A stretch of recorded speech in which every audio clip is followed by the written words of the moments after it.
again for another late night deck profile, and today we are finally looking at green Cyborg hybrids. I've been working on this deck for a while alongside the blue and yellow hybrid decks that I've already posted up. Um, I was actually really hyped to play this because with how the level 5 in this deck works, it's essentially a more efficient version of green Gacha, or basically it's kind of like a green um how do I describe gacha? It's basically kind of like a random like draw, it's very RNG, and you basically just swing within level 5 and basically evolve into a level 6 from on top of your deck or possibly in your hand. But with green hybrid, you can just automatically digivolve from your hand into a 10 warrior or a insectoid. With how Rhino Kabuterimon does his ability, it's really cool because you can potentially swing through trash some security and all that cool stuff. But originally, what actually drew me to this deck, surprisingly, was the level 4 Metal Kabuterimon, or Bolgmon in Japan, as he is referred to as. That guy is actually also really good for this deck, and honestly, this deck, how it works, from what my friend has told me, this deck is tier 0, but honestly, I believe it's a very high tier 1.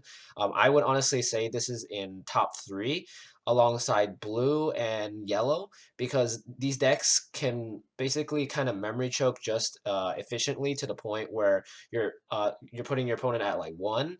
So no matter what, you're basically using everything as efficiently as possible and keeping the advantage to your side. But anyway, let's actually get into the deck profile so you can see what I mean. So first, let's actually show off the babies. So for the babies, we're running 4 Pinamon and 1 Minomon. So Pinamon is really cool. This actually came out in BT6, but I didn't really take a look at it until just recently, towards the end of BT6. This card is really dumb because when attacking once per turn, if you're attacking a Digimon, you get to draw 1. And in this deck, the whole point of it is to make the ancient Beetlemon and swing with piercing into a Digimon. So when you swing into that Digimon and kill it, not only do you get a draw, but you also get to kill it with piercing and trash a card. So this card in conjunction lets you basically draw and essentially just gain advantage basically.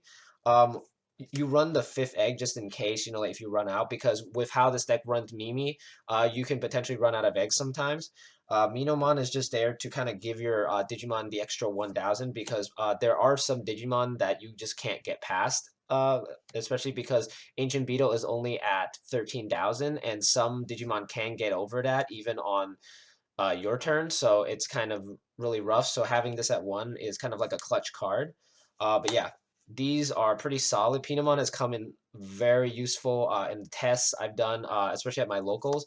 This card is really powerful. This just kind of helps later on, but this card has to be at 4, very solid. Anyway, that's all the babies. We run exactly 5 eggs, of course. Let's get into the rookies. So for the rookies, we of course run the new Betamon from BT7. This guy's really cool. Though I did just learn this recently, and I want all you guys to make sure you do this while you're activating it. So on play, this doesn't reveal a level 4 or lower. It actually reveals the top 3 cards of your decks, and then you have to add 1 level 4 green Digimon and 1 green Tamer.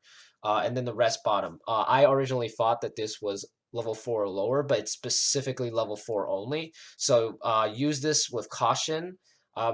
This build does run more level 4s than usual, so this is fine. But normally, there are occasions where you will whiff with this, which kind of sucks. But you know what? That's just the inherent cost of summoning out something this good. So yeah, 4 Betamons, of course. Then for vanilla rookies, we run the 4 Argomons because 2 cost and really easy evolution on your hatching. Then the last green rookies we run are 3 Terriermons because memory is very important during this format, and you do not want your opponent gaining more memory than they should be, and Terriermon helps you stop that. It can't, of course, stop Tamer gaining memory, but you can at least stop Blue from gaining memory from swinging, so this is really important. Then for the last rookie of the deck, we of course run 4 Pokemon because Pokemon is really solid in this deck. This card essentially is your extra searcher alongside Betamon, so you just want this to just be in your hand, like you're starting. If you see this in starting hand, um, or in your starting hand, you basically are guaranteed to just kind of search out most of your stuff. And of course, the fact that he gives you back the 2 memory that you use to evolve into a hybrid. But the cool thing is that in this deck, because of the specific tamer for green hybrid, it only costs 1. So essentially, you're gaining back 2 memory for the cost of 1. So this card is really broken in this deck. These are all the rookies we run. We run exactly like 15. You could run more, but honestly, I feel this is a really good number because you don't really need to overindulge into the Terriermons, or like I don't know, like Terriermon is already good at 3. At 4, I feel like it might clog, but at the same time, then you could just kind of rookie rush at the same time as well because green has that option.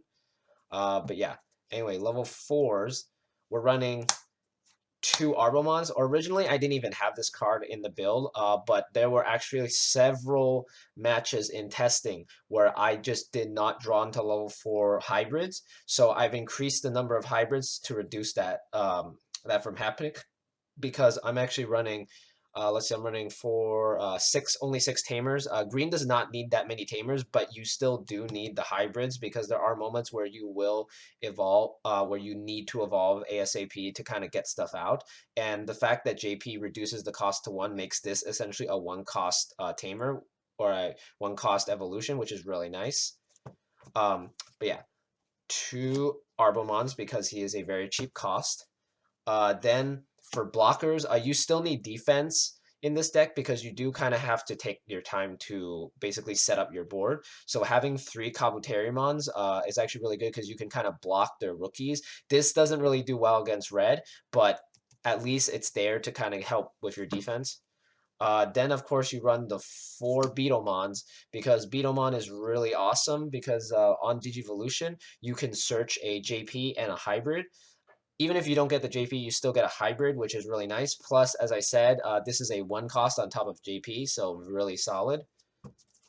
Then you run, of course, 4 Metal Kabuterimon because you can evolve this on top of any level 4, and then as long as you have a hybrid underneath it or a tamer, you basically get to, or actually, no, my bad. Specifically, it's stage JP. You can basically suspend something that's 6,000 or less, and potentially you can basically suspend like their Pokemon or one of their rookies and swing in with this and kill it. So essentially, you're still controlling their board. And that's actually all the level 4s we run. Run 8, 10. We run exactly 13.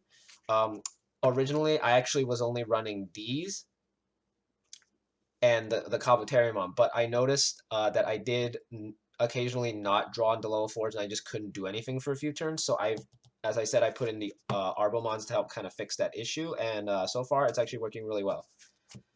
So that's all the level 4s we run. Very solid. We don't run that many level 5s because the main level 5 we want to see is Rhino Kabuterimon, because Rhino Kabuterimon is super important in this deck, and the fact that he can reduce his cost as long as you have a tamer underneath one of your Digimon, specifically your hybrids, you can evolve it for 1 cost. And that is super important because all level 5 hybrids can evolve on top of anything with a tamer for 1 cost, and that 1 memory could potentially win you the game. So in green, that is super crucial to be super careful with your memory. So yeah. Anyway, let's go into level 5. So of course we run the 5 Rhino Kabuteris.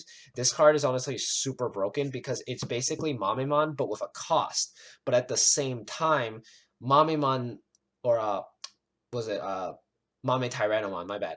He's the new green gacha level 5. It's really powerful because you can just auto evolve, but the problem is that he is not really that easy to search in this deck. But this card is because it is a hybrid, and almost everything in your deck can search hybrids, and you will always grab this no matter what. This card is also really good, as I said, because it can reduce its cost, and the fact that most of the time you will be evolving into either a Ancient Troymon or a Ancient Beetlemon, so no matter what, you will get to pierce through with, especially JP and combo, to basically kill their guy and trash their security. So either that or you can stall them with Troy, and I've actually managed to win games because of the stalling from Ancient Troy. So this guy is a must-have. He is super powerful, and basically I would say he is the heart of the deck at the moment because he basically enables so much of our control. Then for the last two level 5s, we actually run 1 Argo and 1 Blossom. Originally, I was running 3 Blossom and 1 Argo, but I actually had several matches where I bricked into these and they just didn't really do anything, and I had to hard play them and they just died anyway, so there's not really a point to them. The main thing you want to see is this, and then these are just the backups. So running this at 6 is actually not too bad, because that way you are guaranteed to see this more often than these two. And then Argomon, of course, is at 1, but it does give that really good inherent, so you just have it. And of course, the Digisorption power from these is really good too, but your main concern is to basically turbo your hybrids. Yeah, so we run 6 of those, and let's actually go into level 6s actually right now. So we run the 3 Ancient Beetles, because Ancient Beetle, for those who don't know, this card is super broken. It is a 5 cost, but um, as I said, Rhino Kabuterimon kind of fixes that issue because he reduces the cost to exactly 3. So you can swing, evolve when attacking, and then you get to kill something by basically becoming a 13,000 level 6. And then you get to basically trash one of their security. So you don't even need to really swing into security. You just need to keep killing their Digimon and trashing them and then finishing them off later. Um, Along with that, when it dies, it actually gets to play a level 4 hybrid. So no matter what, you are guaranteed board presence every time, which is really cool, because then you could go into like Metal Kabuteri and then go back into this and then make another one. So you're basically guaranteed another one next turn. Then for the other level 6 we run 3 Ancient Troys, because when you don't have the ability to basically swing and damage them, you have this to essentially stall them out and basically keep them from basically swinging for game, because this suspends up to 2 that aren't blocker. Plus, with Rhino Kabuteri's effect, this becomes a 3 cost, so this cost doesn't matter anymore. It's just a 3 memory cost, and you're good. But yeah, these guys help this helps. Basically, this is like a sword of the deck. So the sword of the deck, and then this is the shield of the deck. So basically, it depends on what you're trying to do at the moment. When you're trying to stall out to get this, then you have this as the shield to block. And then when you're swinging, you do occasionally need the shield. So then that way, you can stay alive long enough to basically win. But yeah, we run exactly 6 level 6s. I've seen some builds running like 4 of these and 4 of these as well, but I feel that's kind of like an overindulgence, because that way you kind of brick into them. I mean, it's not a bad thing to get them, but at the same time, you don't want to overindulge and have these just basically be your entire hand like this. So keeping it at 6 should keep it from doing that. Then this deck runs a very lean amount of options. We run the 2 needle sprays. We run, of course, the 1 hit potential to reduce costs. We run the 1 memory boost for when we can't search with the other ones. And yeah, that's basically it. We only run 4 options. The most crucial one, honestly, I feel is Needle Spray, because this has actually gotten me games in my previous green deck, so I like having this in the deck. And Hidden Potential is a must-have, because then I actually won a game by reducing Metal Collar Terrimon's evolution from 1 to 0, so that actually helped me basically win a game. And then the green memory boost it's just here as just an extra searcher just in case, because occasionally Boko and the other ones can whiff, so this occasionally does help out. Then for tamers, we're running 6. We're running 4 JPs, because JP gives piercing, and his ability is really broken. He reduces all evolution costs into hybrids with him by 1. So basically every one of these level 4s will cost just 1. And it's just, honestly, that is really broken, because every other hybrid deck has to evolve for 2, but he can always evolve for 1, which is really broken. Then we have the 2 Mimis. Most people would usually run like maybe 3 Mimis, to kind of have it so that you have a memory setter, but I feel that JP is a little bit more important. So having her at 2 does, like, this deck is so cost effective with memory that you don't really have to worry about her being out. It is nice to have her out, but the one you want more is JP because of his reduction in costs. So yeah, you run exactly 6 tamers in this build, and you should be good. Anyway, that's actually that's the whole deck. This deck actually did, as I said, it performed very, very well. The main issue originally I had was that I just wasn't seeing enough level 4s in some of my matches, so I decided to increase it by adding an Arbomon, which I should have honestly done in the first place.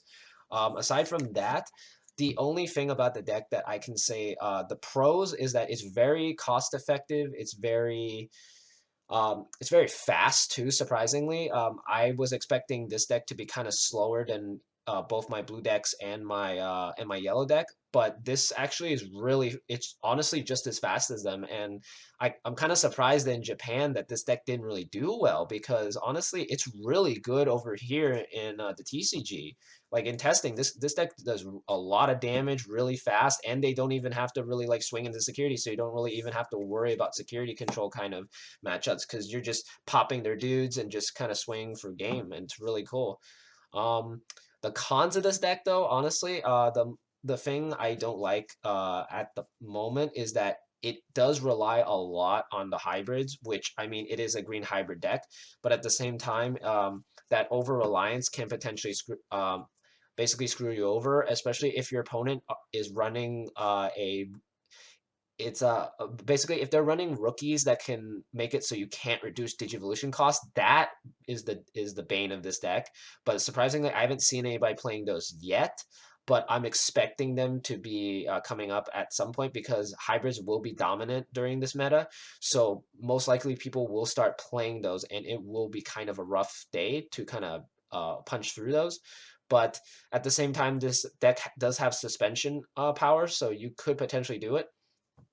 But aside from that, the deck is very solid. I would honestly give it like out of 5, I'd give it like a 4.5. There are some issues, but it's really solid. It stands alongside my green and blue Cyborg decks, who are honestly just as fast, maybe even more. But yeah, thanks for watching. Let me know what you thought of the deck. The whole spiel. Like, comment, subscribe. Let me know if you have any questions, maybe even advice, maybe like what I could do to change it up or whatever. But anyway, thanks for watching, and I'll see you guys next time.